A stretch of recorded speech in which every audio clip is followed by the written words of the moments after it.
Hello tout le monde, je suis ravi de vous retrouver aujourd'hui pour le deuxième épisode des Discussions Passion. 8 mois après notre vidéo à la Dandoche, on retrouve Marc avant le départ du premier trail de la saison, la Maxi Race à Annecy. Vous pouvez retrouver la vidéo de la course sur la chaîne des Studios Libertaires. Mais restez jusqu'à la fin pour avoir ses réactions à chaud. Marc, bonjour. Faut pas faire ça trop sérieux. Bonjour Marc. Je sais déjà pas ce que je vais te raconter, alors ça fait longtemps. On a, bon on le voit pas trop parce que c'est un peu flou derrière, mais le lac d'Annecy derrière. C'est joli, hein. C'est assez joli. Avec le Semnoz à droite, je sais pas si tu le vois. On le voit pas à la caméra, on verra surtout ta tronche. Ouais, c'est juste pour pour le décor derrière. Mais ouais, décor sympa, on voit quasiment toute la course depuis la chambre d'hôtel. Et c'est vrai que ça fait un moment qu'on n'a pas parlé. La dernière fois c'était en octobre, C'était en octobre. début Ça octobre. passe vite. Et du coup il s'est passé quelques mois depuis ça. Et ces quelques mois, toi ça a été la préparation pour demain, Ça a été la prépa pour demain, effectivement. plus ou moins. Ouais, on a fait un petit mois off tout novembre, puis on a rattaqué début décembre. Ouais. Donc là, on a 6 mois de prépa. Et tout pour demain. On a tout préparé sauf ce temps-là.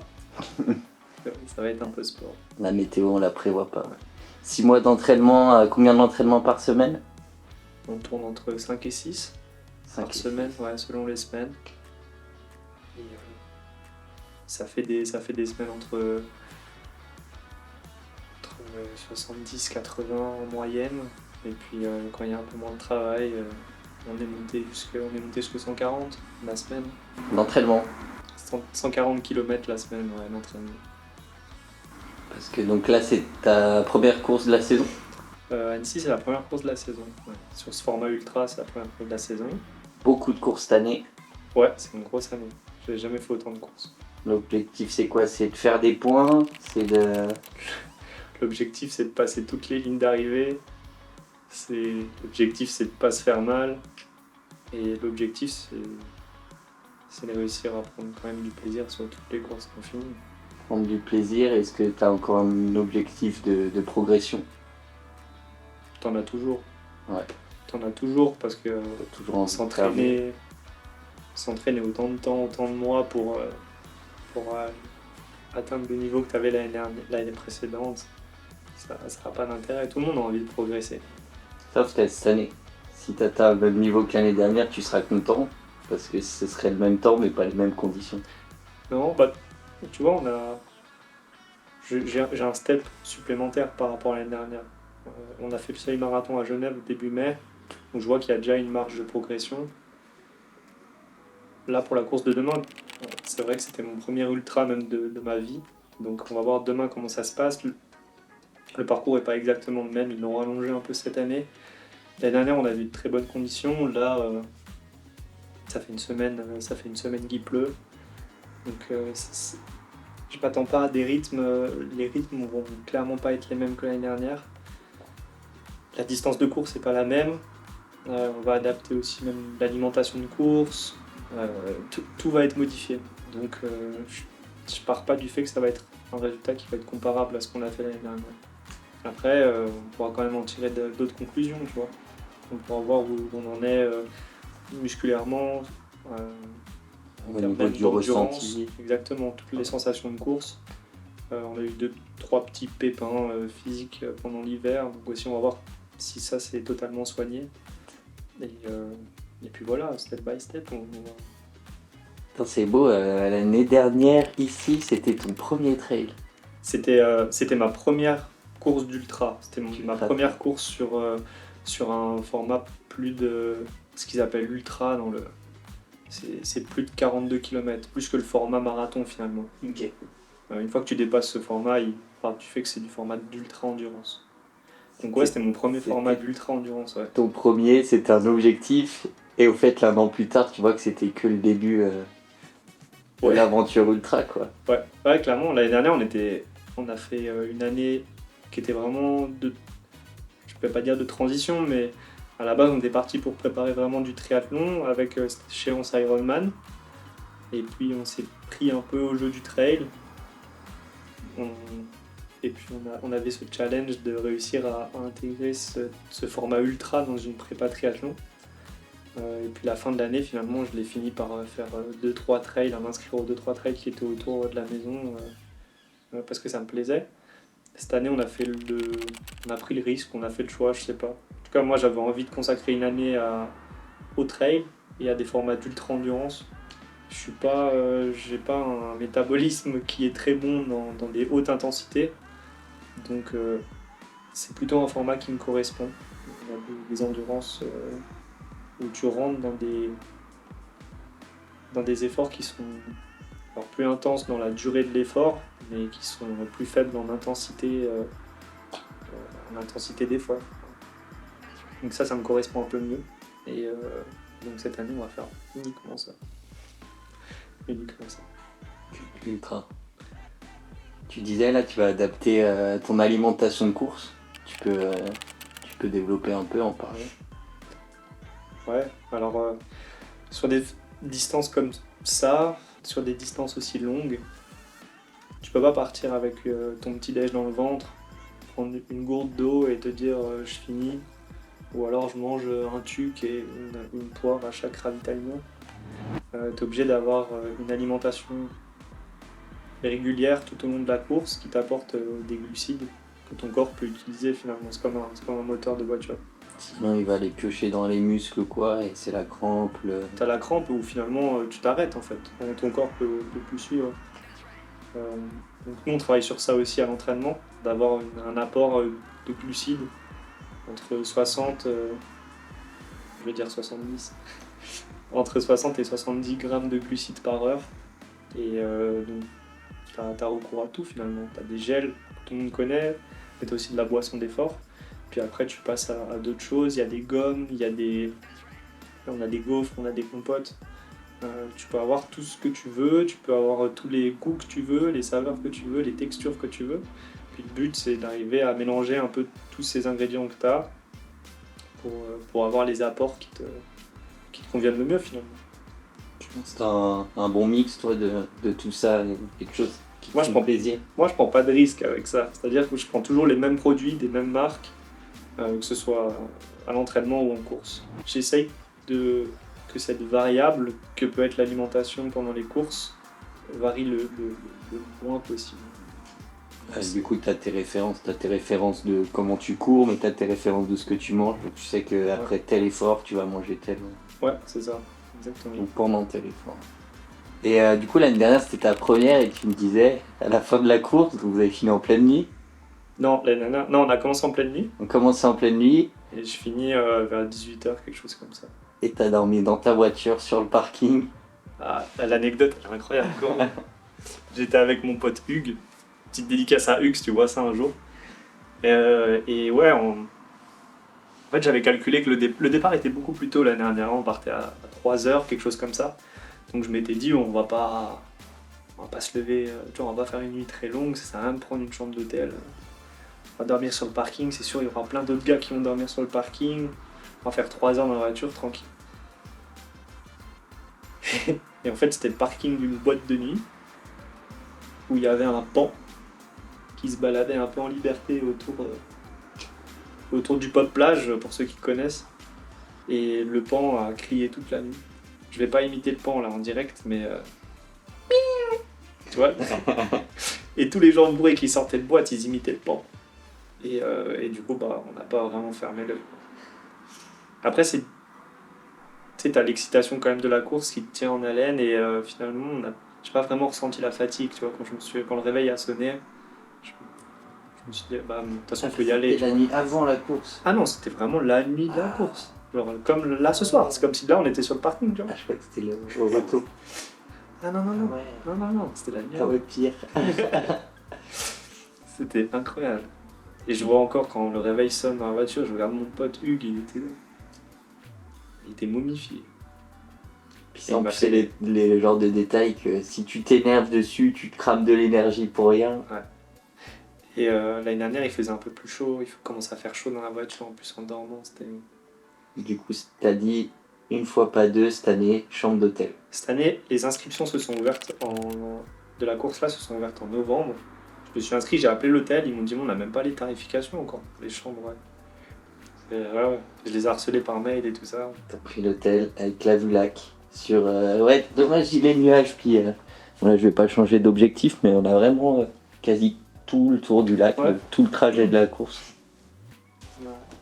Et là, c'est la terrasse où on mangeait une pizza le soir. La pizza après le McDo. Et, ouais.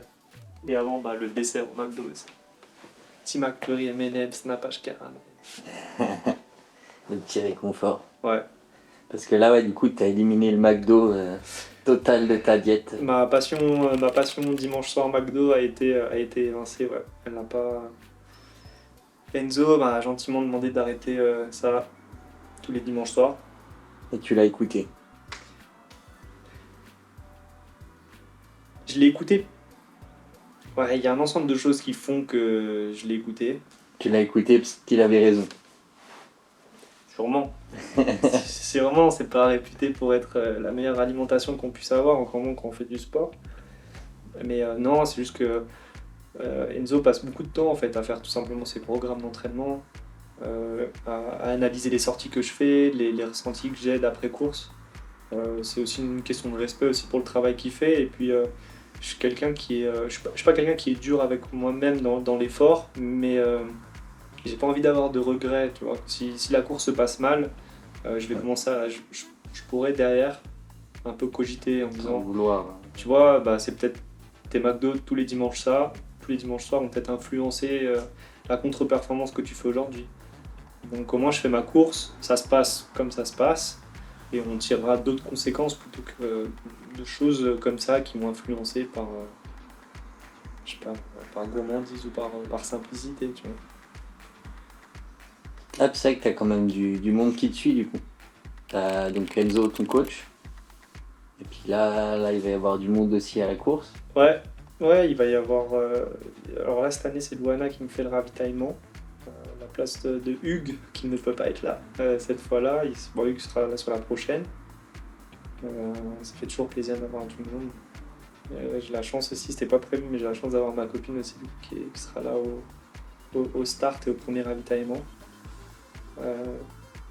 La dernière fois qu'on en parlait, tu disais que c'était compliqué d'avoir quelqu'un qui passe autant de temps à t'entraîner, à courir. Ouais, c'est compliqué.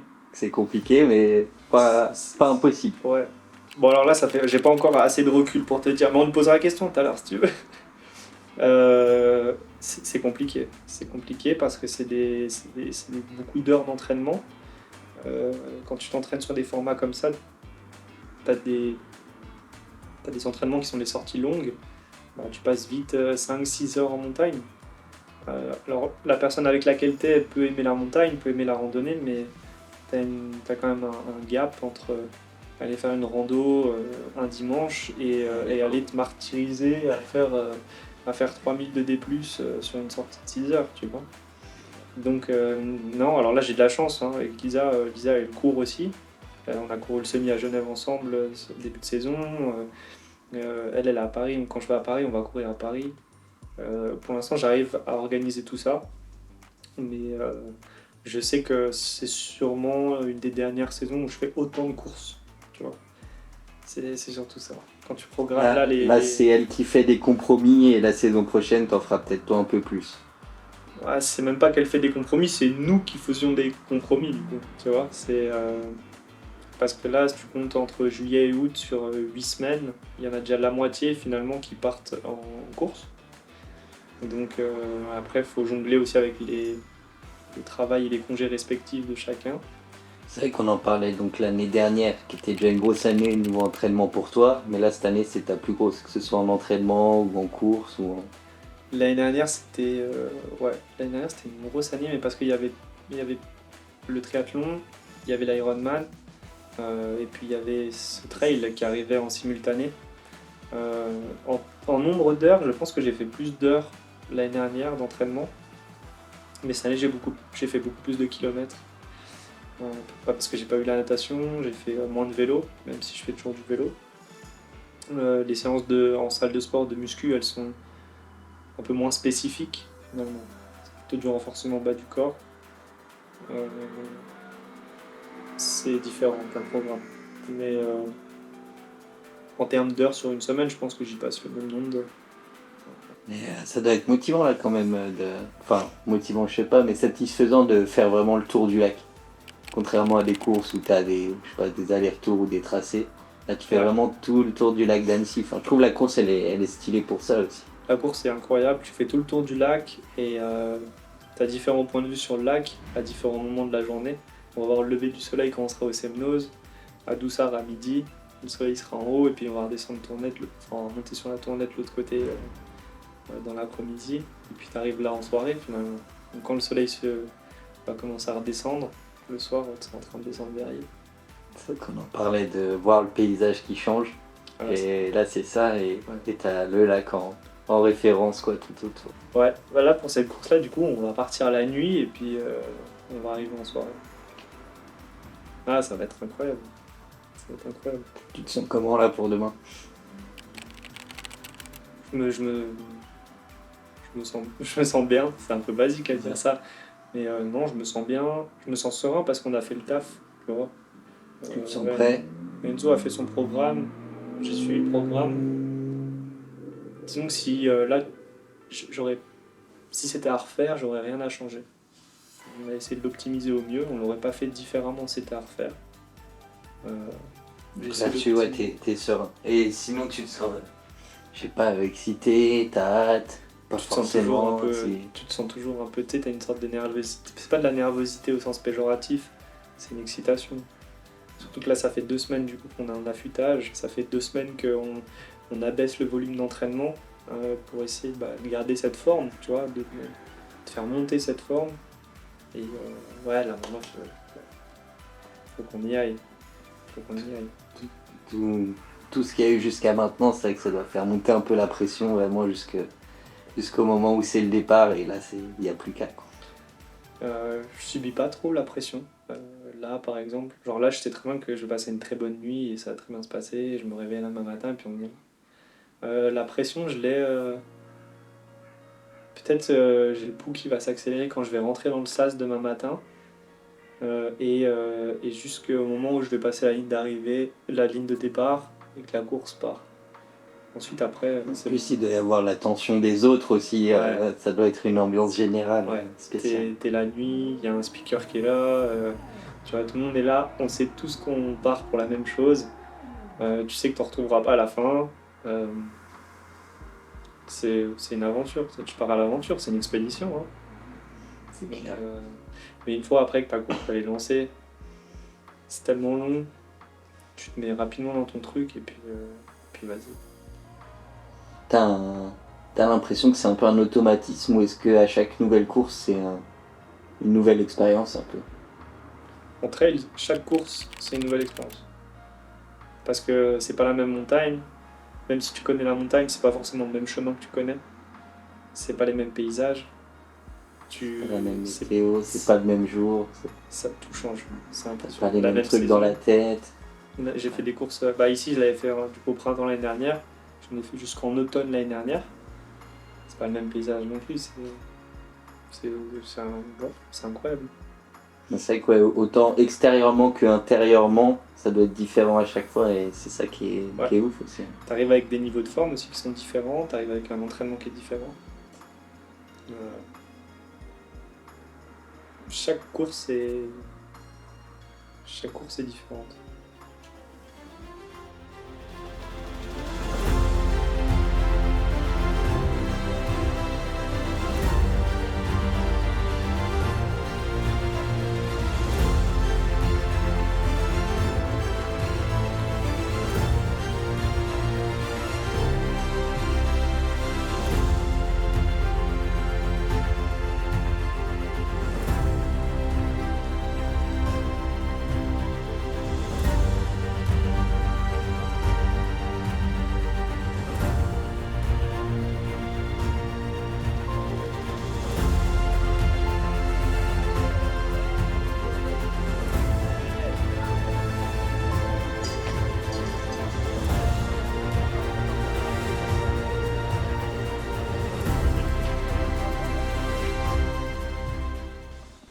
Genre, il n'y a aucun être humain qui est fait pour ça. qui est fait pour ça, tu vois. On n'est pas. Alors, t'es fait pour.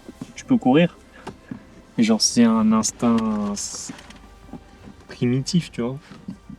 Genre, tu cours pour chasser, normalement. Non, absolument pas du tout besoin de courir. C'est bon? C'est bon, ça finit Ah merde. sur ces belles paroles. Bon bah ça y est, course terminée. Premier objectif atteint. Bah, c'était surtout ça l'objectif, c'était déjà de terminer la course Et de pas se faire mal. et de pas se faire mal. Je sais pas si hier on a parlé du fait qu'on voulait faire 15 heures. Je crois pas qu'on ait parlé de temps. Pas devant la caméra, on en avait parlé en off.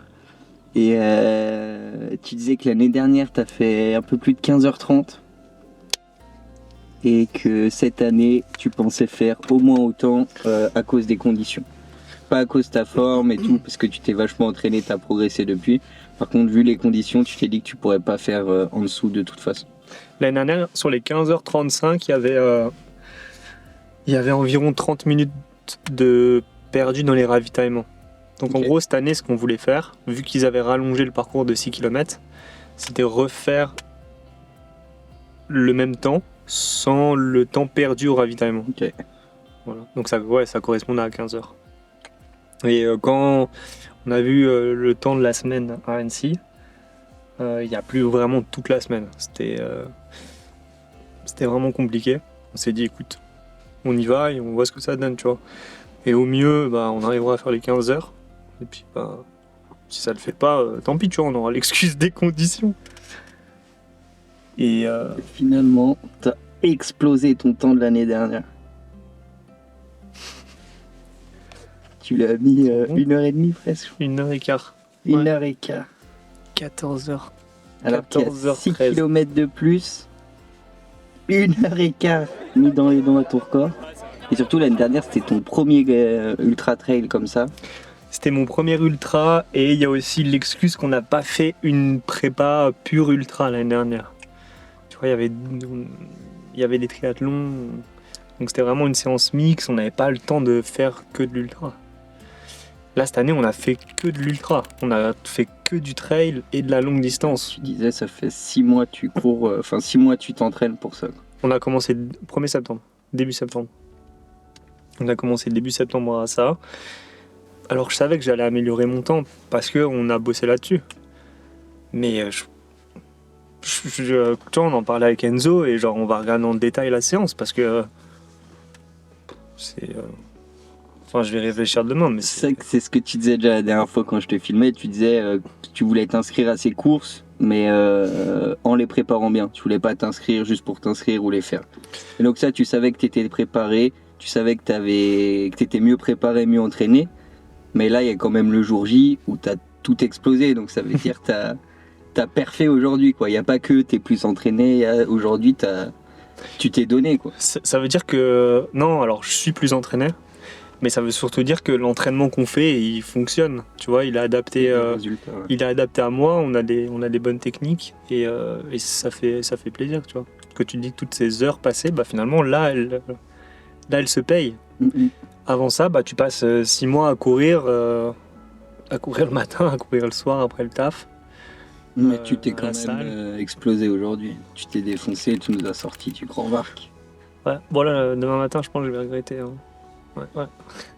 Bah, et puis Mais même, là, elle est finie, donc ça y est, t'as le sourire et tout. Mais tout à l'heure, juste après la course, tu disais que à un moment, là, dans la grosse montée, tu te disais, mais en fait, sans le trail, ma vie, elle serait cool quand même.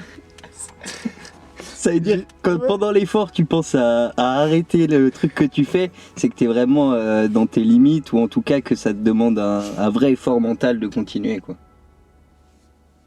On en parlait tout à l'heure, tu vois, et puis genre, j'aime beaucoup.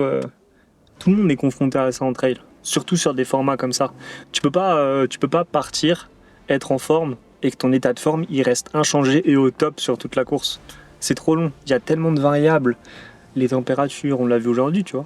On est parti, il faisait 8 degrés. On arrive, je sais pas combien il faisait 15, 16. 17, je crois. Ouais, tu vois. Là, en plus, tu prends du dénivelé. En haut, il fait plus froid qu'en bas. Tu dois te changer, tu peux choper froid. Ton hydratation, tu t'hydrates pas correctement, tu manges pas correctement. Les variables, elles sont Et ça varie de toute façon, haut, bas, haut, bas. C'est vrai que là, si je On te, en a parlé si tout à je l'heure te de dis ça. comment tu t'es senti aujourd'hui, en fait, Ouais. ça dépend des moments. Il y a des moments où tu t'es senti Ouais. bien et d'autres moments. Ouais, c'est ça. Et bon, on en a parlé, tu vois, je reprends cet exemple-là, mais Mathieu Blanchard, je sais plus pourquoi il faisait cette interview. C'est peut-être un podcast finalement où il parlait de ça et il comparait les états de forme pendant une course d'endurance à une courbe sinusoïdale, tu vois, où tu avais des hauts et des bas et ça s'alternait et c'était comme ça, tu vois. J'arrivais à Doussard, j'étais à moitié en pleurs parce que j'avais vraiment mal. T'es dans J'avais un vraiment bas. mal j'avais vraiment mal dans mes jambes et l'année dernière j'avais vraiment cassé à Doussard et là cette année je m'étais dit putain mais t'as respecté ton pace, c'est pas vrai. T'es un peu plus rapide que ton pace, peut-être que t'as merdé, tu vois. Et je savais qu'après Doussard il y avait vraiment une partie qui était violente. Il y a une grosse partie sur une dizaine de kills, tu prends 1003 ou 1004 de dénivelé d'un coup. Et je redoutais. C'était vraiment une partie que je redoutais où je m'étais dit il faut que je sois là, tu vois. Il faut que Et en mon plus, corps aille bien à ce au moment-là. moment où ça arrive, t'étais pas là dans le sens où t'avais un petit mal de crâne, Ouais, c'est vrai qu'il y a ce mal de crâne aussi. t'arrives face à cette grosse étape et t'es pas au top. Et pour autant, tu y vas et il faut que tu la bouffes. Ouais, j'ai bouconné pas mal. Hein. J'ai bouconné pas mal. J'ai fait 2-3 vocaux à Enzo pendant que je montais. Ouais, j'étais un peu en train de m'énerver. Après, si t'arrives pas aussi à te recentrer sur l'effort à ce moment donné, bah tu perds vite beaucoup d'énergie quand même. Tu peux en vouloir au monde entier. C'est Ou de même à l'énergie, toi, mais ouais, tu ouais. dépenses de l'énergie à t'énerver. Donc non, en fait, j'ai réussi. Je sais pas comment ça s'est passé. Je me suis remis dans le truc, j'ai baissé la tête, j'ai suivi le mec devant et puis. Incroyable. Mais moi, j'en reviens pas, hein, en toute honnêteté. Je pensais vraiment pas que. Franchement, tu nous as mis Que des j'étais étoiles capable. plein les yeux. Hein. Parce que nous, on avait des temps de référence à peu près où on pensait te voir et où tu devais passer. Et au fur et à mesure de la journée, on voyait que tu passais les étapes et que tu étais en avance sur le temps de référence. Ouais. Mais à chaque fois, on voyait que tu grappillais des places aussi sur les autres coureurs. On était là, putain, mais. il Ouais, j'ai s'arrête pas regardé plus, les classements. Il s'arrête plus. J'ai Oui, pas regardé. je te jure, des fois, tu sortais de ravito, avec le ravito, tu vois, tu perdais des places et tout, parce qu'il y en a qui s'arrêtaient pas forcément. Le ravito d'après, tu prenais 30 places. T'es là, putain, mais il lui arrive quoi? J'ai pas regardé encore, mais c'est incroyable. J'ai hâte de regarder les détails demain, on va analyser, même la séance Garmin et tout, ça va être. Ah ouais, Je suis. Ouais, non, je suis hyper content. tu peux être content. Je vais passer une bonne. Très content d'avoir t'avoir accompagné aussi dans cette aventure. Ouais, c'était Et cool de puis, t'avoir. ouais, C'était franchement, une belle expérience. Hein. t'as bien choisi ta course pour que je te suive, toi. Ouais. Bah, c'était pas loin. C'est joli, tu vois. C'est joli. Les- Et encore, avec les nuages et tout, du coup, on n'a pas eu tous les spots sur le lac. Ouais. Mais c'est joli. Faire le tour du lac, c'est ouf. Et puis ouais, non, l'histoire, elle est belle, quoi. T'as commencé le trail avec cette course. Là, C'est mon premier ultra. on est 1 an plus tard. Et puis tu mets 1h15 à ton temps de l'année. Enfin, ouais. Félicitations. Ouais, je suis content. Belle journée. C'est une très belle journée. Ça valait le coup de pas dormir beaucoup. On y retourne l'année prochaine. La semaine prochaine? L'année prochaine. Quel salaud. Allez. Tu remets 1h15 l'année prochaine. Non, je sais pas ce que je vais faire l'année prochaine. Non, on va peut-être faire d'autres trucs. Il y a d'autres courses qui sont cool. Ah bon, avant ça, tu vas te reposer, récupérer. On va passer chez l'ostéo, chez le physio, pour soigner les blessures, parce que ça laisse quand même des marques. Et On en parlait avec Luana, mais on disait, on banalise un peu ça avec la course, avec le nombre de gens qui le font, mais en soi, notre corps, il est pas fait pour faire ça de base, tu vois. C'est quand même ouais, un traumatisme absolument. pour le corps. C'est hyper traumatisant pour le corps, pour les articulations. Là, on a regardé, aujourd'hui, tu as dépensé 8000 calories. 8000 calories, oh, 8040, ouais. Tu te rends compte? Je sais pas combien tu manges en une journée, Je 2005? m'en rends pas compte. Imagine, ça fait 4 jours. 4 jours. T'as dépensé 4 jours de... L'année dernière, j'avais pas fait autant. Je crois qu'il y avait 6007, quelque chose comme ça. Tu m'étonnes. Ce qui est déjà énorme, hein, je le conçois. Putain, parce que ouais, là, c'est vrai qu'on dit 1h15 à ton temps, mais il y a 6 km en plus que le parcours de l'année dernière. Qu'en fait, si t'enlèves ces kills, tu mets encore plus. Ouais, il y a un peu plus de kills, mais je crois en dénivelé, c'est à peu près pareil par contre. Ouais, t'as raison, t'es une fiotte. Non, franchement, belle perf. Très très belle perf. Un petit mot de la fin? À l'année prochaine. À l'année prochaine. T'es heureux? Je suis heureux, mais je suis fatigué là, surtout. Allez, je t'embête pas plus longtemps, on va aller se coucher. Ouais.